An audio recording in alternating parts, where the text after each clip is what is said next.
here with reaction. He's from the Trump Organization. He's involved in this case. It is a national disgrace. Eric Trump, glad to have you back, sir. It's great to be on, Sean. I don't even know where to begin. I'm giving minor examples of tiny little properties going for 250 million in Palm Beach. I'm talking about dirt going for 150 million. You have 20 some odd acres, an iconic property, intercoastal, ocean. How is it possible this judge can do the very thing that they are accusing you, your brother, and your father of doing? Because, Sean, they don't care. They don't care about the details. Mar-a-Lago is one of the most valuable properties anywhere in the world, worth well over $1 billion. Look at the portfolio of properties. They're incredible. And there's no one that's done more for the New York City skyline than Donald Trump. We hire literally and employ thousands and thousands of workers. But those details don't matter to these monsters. You know why? Because these monsters want to have my father in a courthouse. They want to have my father spend tens and tens and tens of millions of dollars. So he's distracted. So he can't be in South Carolina, and he can't be in Iowa, and he can't be in Nevada. He can't be prosecuting Joe Biden for being the worst president in the history of this country. And you know what? These people won't bring up the fact that we have unbelievable relationships with our banks. Every single one of our banks has made hundreds of millions of dollars on our organization. We've never been in default. We've never missed a payment. We've never gotten a nasty letter. We've got great relationships with all of them. We've done an unbelievable job. And coincidentally, there's only 2 assets that we've actually ever sold, which both went for hundreds of millions of dollars more than my father had them listed for in the statement of financial condition. And then I get to walk into court and see records where Mar-a-Lago is listed at $18 million. It's a joke. I literally sit there and I say, which tennis court, Sean? You know, but again, that's not why the Attorney General is doing this. I remember when she was running for Attorney General in 2018, and she literally starts coming out, her whole platform that she raised money on was, I'm going to go after Donald Trump. I'm going to get him. I'm going to get his family. I'm going to force them out of New York. You know, and it's a travesty. When you see the amount of buildings my father has built, he has redefined the skyline of New York City. We employ thousands of people, and these aren't executives. These are, you know, maids. These are engineers. These are security officers. And they come in there and say, I want to take away all of his business licenses because we don't like the man and we try and embarrass him during a presidential year. It's election interference. It's disgusting. New York has the worst problems of any city, arguably, in the country. It's dirty. It's crime-ridden. You've got illegal immigration problems all over the place. And this is what the Attorney General spends her time on, going after a guy who has put more money and more assets and done more to shape an amazing American city than Donald Trump, all because he's a political adversary?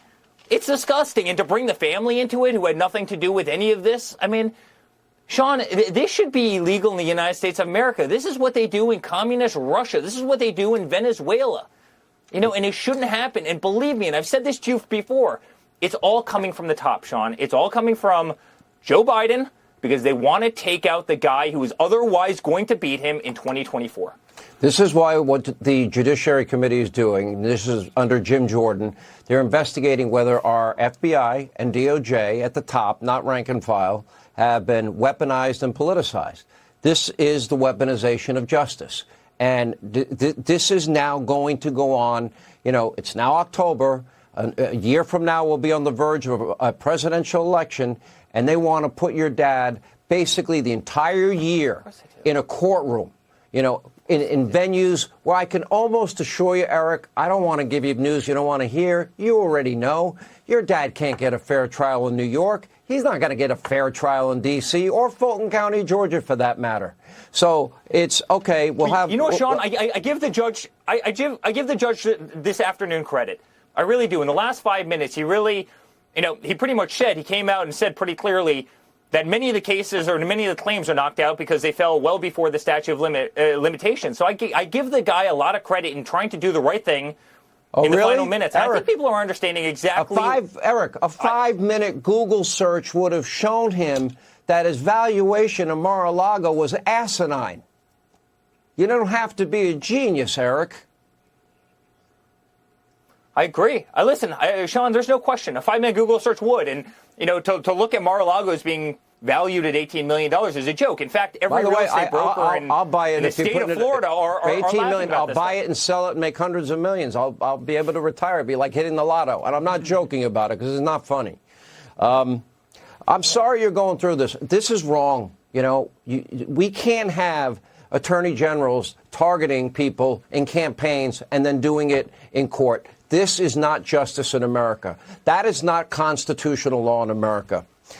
Please update us on this case. They've done it since day one.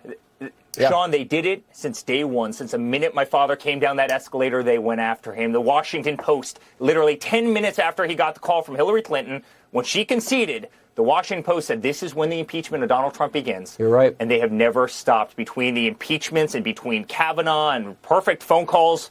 You know, the Russia hoax, the hell that they've put our family through.